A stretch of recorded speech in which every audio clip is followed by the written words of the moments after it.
Hello students, this is your chapter number 12, Continents North and South America and Europe. So open page number 91. Now you all know that there are 7 continents on the earth. Among these 7 continents, Asia is the biggest continent in which we are living. And in this chapter, we are going to study about the 3 continents, that is North America, South America and Europe. Srushti has sent the album of the picture of the continent of North America from New York. Let us see the pictures and know more about the continent of America. तो सृष्टि नाम की एक लड़की ने album भेजा है जिसमें north America continent के पिक्चर्स है. तो below the natural beauty of North America pictures are given. Rocky Chain Mountains, Grand Canyon and Statue of Liberty. तो ये तीनों वहाँ के फेमस है. The continent of North America consists of 3 countries, United States of America, Canada and Mexico. It is spread over 2.44 lakh square kilometer, that is covering almost 16% of the land area of the world. The natives of this land are known as Red Indians. The new culture of America has developed because of the Europeans' interrelation of people. तो the continent जो है north America, उसमें 3 देश है, US, United states of America, Canada and Mexico. पूरे के पूरे land की बात करें तो 16% लैंड एरिया कॉन्टिनेंट ने घेर रखा है. जो लोग यहाँ पर रहते हैं उसे हम रेड इंडियंस कहते हैं. नया कल्चर है वहाँ का, यानी कि वहाँ की भाषा, कपड़ा, वहाँ का रहन सहन, वो वहाँ के यूरोपियंस है, चीज़ें हैं वो वहाँ के यूरोपियंस है, उसके बेसिस पे ये नया कल्चर बना है. Now things to know. America was named after the Italian explorer Amerigo Vespucci instead of Christopher Columbus, because though Columbus found the New World, Vespucci was the man who recognized that it was a new world. तो Christopher Columbus ने गलती से America ढूंढ लिया था. यहाँ पे America का नाम है वो अमेरिगो वेस्पुकी के नाम से पड़ा था. फ़ोटोज़ ऑफ क्रिस्टोफर अमेरिको के पिक्चर्स दिए गए हैं और ये शिप का पिक्चर है जो उस टाइम पे वो सेल करते थे. Now turn your page number 92. Study the natural map of North America and write in your notebook the mountains, desert, islands, lakes and seas. So on the right hand side the map of North America is given. So you have to study this map, and in this map you will find the mountains, seas which are there, and from that you have to fill up the map. North America extends from the Arctic Ocean in the north to the Panama in the south. North Pole passes from the north of Canada. In the same way, the Tropic of Cancer passes through central Mexico. तो Panama canal से ही north और south जुड़े हुए हैं. North America Arctic ocean में से खींच रही है और पनामा साउथ में से. ट्रॉपिक ऑफ कैंसर जो है वह मैक्सिको के सेंटर में से पास होता है. The north American continent is 9,654 kilometre long and its width from North Canada is 6,033 kilometers, which when tapering towards the south reduces to 482 kilometers. As North America is wider than South America, there are 4 standard time zones in USA. तो the north America में जो है वो बहुत कम population है और north America जो है वो कॉन्टिनेंट जो है वो कितना लॉन्ग है, 9654 किलोमीटर, और उसकी विड्थ है नॉर्थ कनाडा इज 6033 किलोमीटर। सो ऊपर से ये चौड़ा है और नीचे आते आते वो पतला होता जाता है, यानी कि इसकी साइज़ कम होती जा रही है। तो ये जो मेजरमेंट दिए हैं उसके हिसाब से कितना कम है, 482 किलोमीटर। तो इसके कारण इतनी बड़ी जगह है तो उसको टाइम जोन में बांटा गया है। तो इसको कितने टाइम जोन में बांटा गया है, 4 standard time zone. The northern half of North America is sparsely populated and covered mostly by Canada, except for the northwestern portion, which is occupied by Alaska, the largest state of US, and includes the enormous island of Green Island in the northeast. Since these areas are usually covered with snow, agriculture is almost impossible there. So north America जो है उसमें बहुत कम population है, specially populated यानी बहुत कम population है, और ज़्यादातर लोग कनाडा में रहते हैं। वहाँ पर अलास्का करके जगह है, वो यूएस की सबसे बड़ी सिटी है। यहाँ पर ग्रीनलैंड भी है जो कि एक बड़ा आइलैंड है नॉर्थ ईस्ट में। ज़्यादातर परमिट वहाँ पर ठंड रहती है, बर्फ़ रहता है, तो इसीलिए एग्रीकल्चर वहाँ पर अच्छे से नहीं हो पाता।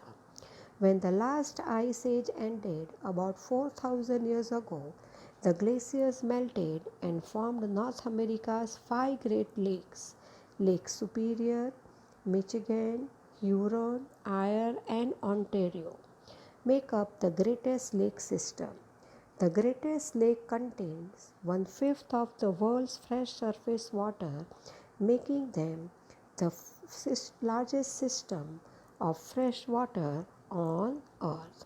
जब ये बड़े बड़े लेक जैसे कि सुपीरियर, मिचिगन, ह्यूरॉन, आयर, ओंटारियो जो थे, वो जो ग्लेशियर था वो पिघल गया 4000 साल पहले, और ये लेक बर्फ़ पिघलने के कारण ये सब लेक बन गए, और ये सब लेक बर्फ़ पिघलने के कारण बने तो उसका जो पानी था वो एकदम फ्रेश था, और ये लार्जेस्ट सिस्टम है फ्रेश वाटर का।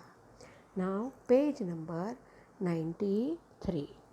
The Great Plains lies in the middle of the North American continent. The rivers like the Mississippi, Missouri, and Mackenzie deposit rich alluvium on its bank, thus creating vast fertile basins known as the prairies. Agriculture is the prime occupation of this region. Wheat is grown in plenty in this region, and it is popular for huge production of wheat all over the world. यहाँ पे काफ़ी plane islands है, और ये planes river के कारण fertile है, वहाँ की जो मिट्टी है, सॉइल है, वो फर्टाइल है, जिसके कारण वहाँ पे अच्छा एग्रीकल्चर हो सकता है, अच्छी खेती हो सकती है। Rivers like Mississippi, Missouri, Mackenzie, वो लोग सब एलुवियम यानी मिट्टी सब कांप जो है वो जमा करते हैं अपने किनारे पे, और उसके कारण एक फर्टाइल बेसिन बनता है जिसको हम प्रेरीज कहते हैं।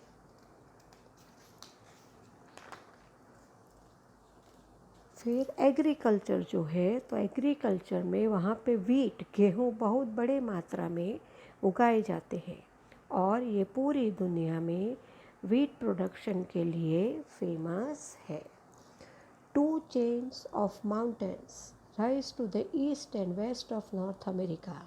The most familiar of these mountains are the Rockies, North America's largest chain in the west, and the considerably older Appalachian Mountain to the east. The tallest mountain peak in the United States is Mount McKinley in the Alaska range. दो mountain ranges की chain है जो east और waste of North America में है। उनमें से सबसे ज़्यादा जो फेमिलियर है वो है रॉकीज़, जो नॉर्थ अमेरिका की लार्जेस्ट चेन है वेस्ट में, और पुरानी चेन माउंटेन है वो ईस्ट में है। इसका नाम है एपेलेशियन माउंटेन्स। सबसे ऊंचा पहाड़ जो है वो है माउंट मिकेंगले, जो अलास्का एरिया में आता है। This is the home of the Eskimos, who live in special type of houses known as the igloo. The wildlife of North America is diverse and includes animals such as the reindeer, seal, walrus, white bear, etc. तो यहाँ पर ज़्यादातर Eskimos मिल जाते हैं जो एक ख़ास तरह के घर में रहते हैं जो बर्फ़ के टुकड़े से बना है, जिसको हम इग्लू कहते हैं। जो वाइल्ड लाइफ है नॉर्थ अमेरिका में वो भी भिन्न भिन्न है, डाइवर्स यानी अलग अलग है, और उसमें एनिमल्स है जैसे कि reindeer, seal, walrus, white bear etcetera, ये सब यहाँ पे मिल जाते हैं। Climate, vegetation and wildlife. Weather varies dramatically across the North American landscape. Climate ranges from Arctic cold to equatorial heat. Precipitation and temperature levels modulate dramatically depending on location. So weather जो है, मौसम जो है वो प्राकृतिक दृश्य landscape के हिसाब से चेंज होता रहता है। यहाँ पे आर्टिक की ठंडक भी है और इक्वेटोरियल की गर्मी भी है। यहाँ पर प्रेसिपिटेशन यानी औस और टेम्परेचर लेवल लोकेशन के हिसाब से बदलते रहते हैं। In many areas of North America the climate is extremely cold and dry.